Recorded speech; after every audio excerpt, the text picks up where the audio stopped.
Bien, iniciamos el tema 10 dedicado íntegramente ya a historia de la literatura, concretamente al estudio de la literatura medieval. Así pues, conviene matizar que todas y cada una de las unidades que estén dedicadas al estudio de la historia de la literatura van a estar introducidas por un pequeño contexto histórico, político, económico y social.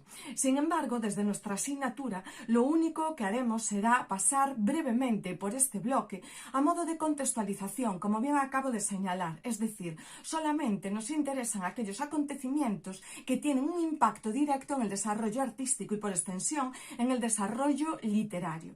Así pues, comenzamos esta unidad haciendo especial hincapié en la cronología, en primer lugar, y es que la literatura medieval se desarrolla entre el siglo X y el siglo XV en la península ibérica en las diferentes lenguas romance, esto es, en castellano, catalán y gallego-portugués.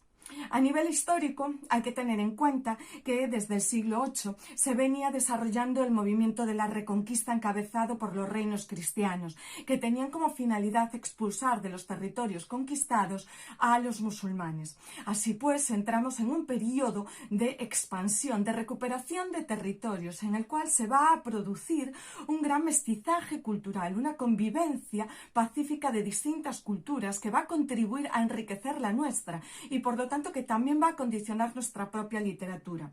Así pues, en la península ibérica se detecta un mestizaje que afecta a diferentes pueblos, como los mozárabes, los judíos, los francos, los cristianos y los musulmanes. En todo caso, hay que tener en cuenta, tal y como insistiré en numerosas ocasiones cuando esté explicando la obra literaria de diversos autores, que la sociedad a la que nos enfrentamos es una sociedad feudal, una sociedad estamental, inmovilista y totalmente impermeable, es decir, es imposible pasar de unos estamentos a otros y el estamento siempre está determinado por el grupo social en el que nace uno, es decir, el que nace noble permanecerá en este grupo, el que nace en un marco noble o clérigo, el que nace, por ejemplo, en el marco del pueblo llano no tendrá posibilidades de ascender socialmente. Así pues, es necesario establecer una breve caracterización de cada uno de estos grupos que conforman la sociedad feudal del periodo medieval.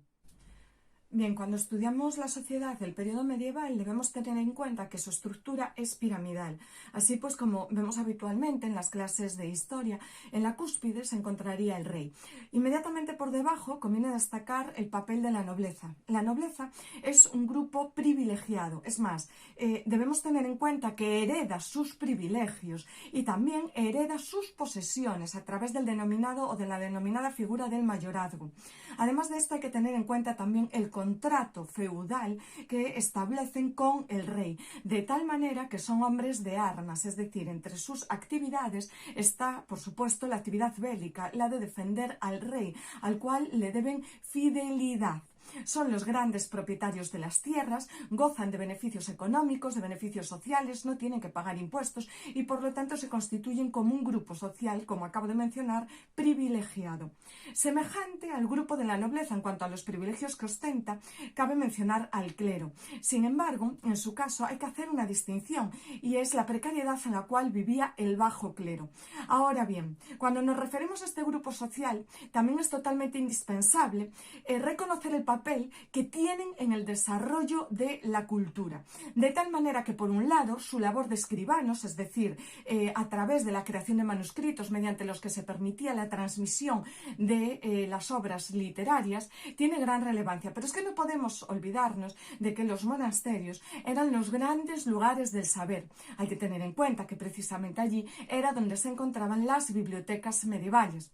Siendo un poco exagerada, como siempre digo en clase, debemos tener en cuenta que el clero se encuentra encerrado en sus monasterios, en conventos y por lo tanto gozan de un privilegio a nivel cultural, vamos a decir, porque allí es donde se encierra todo el saber, es donde están las grandes bibliotecas y por lo tanto en todo ese tiempo que tienen libre lo que pueden hacer es leer, nutrirse directamente de la historia a través de la literatura en diferentes lenguas. Recordemos que conocían las lenguas clásicas, el latín y el griego, llevar a cabo traducciones para acercar la literatura al pueblo llano y a partir de estas traducciones, como ya sabemos, suscitar, es decir, promover los inicios de la literatura en lenguas romance, a través, como veremos, sobre todo en el tema dedicado al Mester de Clerecía, a través del denominado dictado, es decir, de esas fuentes literarias previas que traducidas del latín o del griego, lenguas clásicas en todo caso, constituyen la base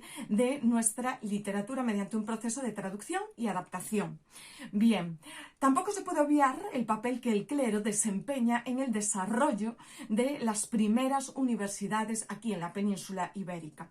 En siguiente lugar, hay que referirse al pueblo llano, y es que en nuestra pirámide social vamos descendiendo progresivamente.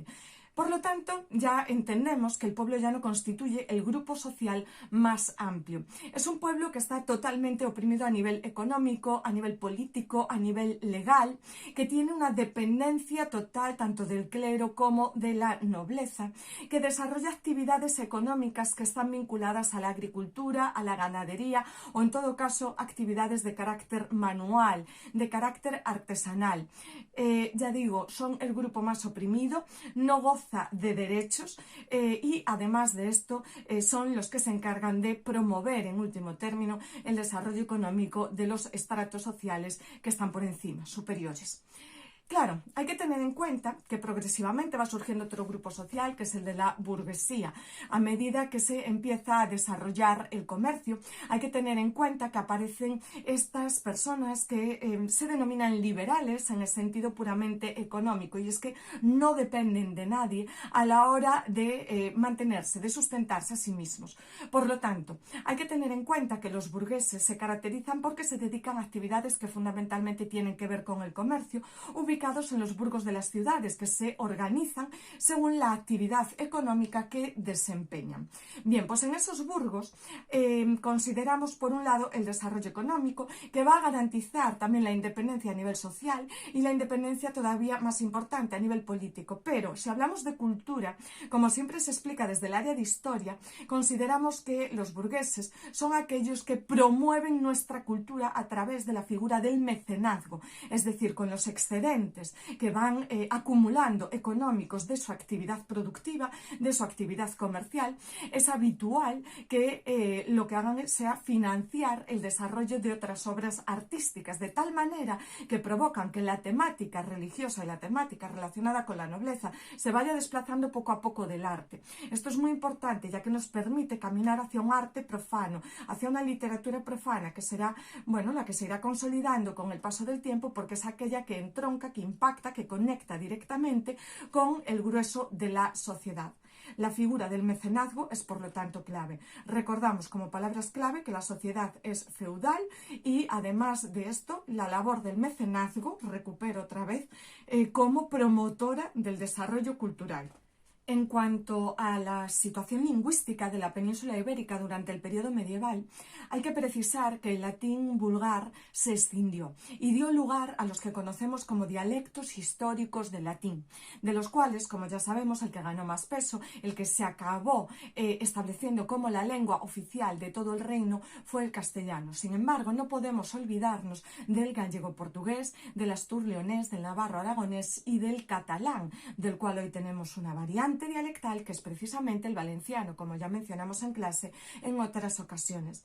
En el caso del gallego-portugués, por cuestiones políticas, como fue la separación definitiva del Reino de Galicia de Portugal, la Constitución de Portugal, por lo tanto, como un país independiente, dio lugar también a la divergencia, a la separación entre las dos lenguas. En el caso del astur-leonés y del navarro-aragonés, también por condicionamientos políticos, se acabó produciendo la separación de estas lenguas, hasta tal punto que solamente quedaron rasgos dialectales relegados a un segundo plano por la imposición de una primera lengua como fue el castellano. Y en el caso del catalán, recordemos que corre la misma suerte, o aparentemente, como ya he explicado en clase, la misma suerte que el gallego.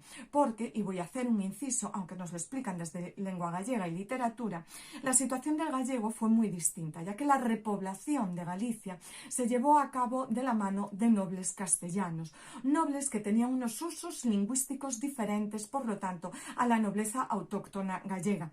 La lengua que hablaban era el castellano y por ese motivo aquí se produjo un desplazamiento del gallego hacia un segundo plano.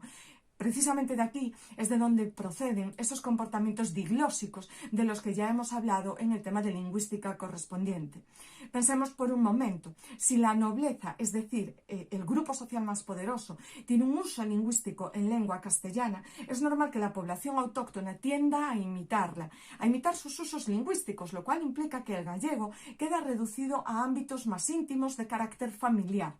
Por el contrario, en el caso de Cataluña, el catalán era la lengua utilizada por la clase alta y, en consecuencia, era la que gozaba de prestigio.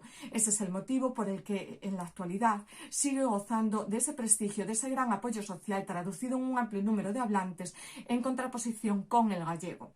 Ahora bien, si nosotros estamos haciendo aquí una pequeña presentación del panorama lingüístico de la península ibérica durante el periodo medieval, no podemos obviar hacer alusión a las primeras manifestaciones en castellano escrito. En el siglo X aparecen las glosas silenses y emilianenses. ¿Qué es una glosa? Como siempre explico, las glosas son pequeñas anotaciones que aparecen en los márgenes de los libros para traducir vocablos del latín. Esto ya nos da una idea de cuál era la situación del latín en estos momentos. Quiero decir, cuando no toda la sociedad es capaz de entender el léxico latino, es decir, la lengua que gozaba de prestigio, la lengua común, es porque esta está siendo desplazada, porque se está extinguiendo y porque el castellano se está instaurando. En el siglo X se identifican las glosas silenses de Santo Domingo de Silos y las glosas emilianenses de San Millán de la Cogolla. Esto es, anotaciones en los márgenes de textos sobre la liturgia que originariamente estaban escritos en latín, pero que en estos momentos contienen, mejor dicho, términos que tienen que ser acercados al lector, al pueblo, mediante anotaciones ya en castellano. Ahora bien, tampoco nos podemos olvidar del mozárabe. El mozárabe era una variante del castellano que hablaban aquellos cristianos castellanos que estaban en territorios árabes, que todavía vivían allí. Hay que tener en cuenta que esta es una lengua que poco a poco también se fue perdiendo, pero que se escribía con caracteres árabes, de ahí su peculiaridad. De hecho, aparecerá en las primeras manifestaciones literarias que estudiemos, ya lo adelanto ahora, en las jarchas. En cuanto a la transmisión literaria, tal y como acabo de mencionar, hay que tener en cuenta que las grandes bibliotecas estaban localizadas en los monasterios. La literatura se transmitía en lengua latina, una lengua a la que era ajena la mayor parte de la población durante este periodo medieval. Además, hay que tener en cuenta que leer y escribir eran actividades privilegiadas que solo sabían desempeñar grosso modo los monjes, los clérigos.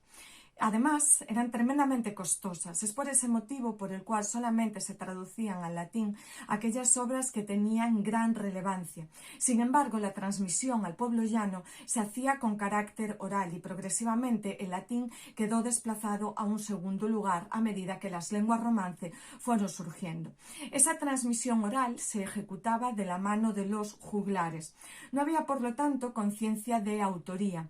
Un texto literario tenía numerosas variantes dependiendo del juglar que las transmitiera, tal y como ya he ido explicando en clase. Una transmisión oral implica que aunque hubiese un texto fijado, de persona en persona va admitiendo variantes, de ahí las irregularidades tanto métricas como de contenido. Y en último término, hay que tener en cuenta también que muchas de estas obras se perdieron por el tiempo porque no fueron registradas por escrito. Era habitual la utilización de diversos recursos mediante los cuales se facilitaba la memorización, y esto lo veremos tanto cuando estudiemos el mester de juglaría como el mester de clerecía. En último término, conviene señalar que la música era un componente habitual de la transmisión oral de este tipo de composiciones.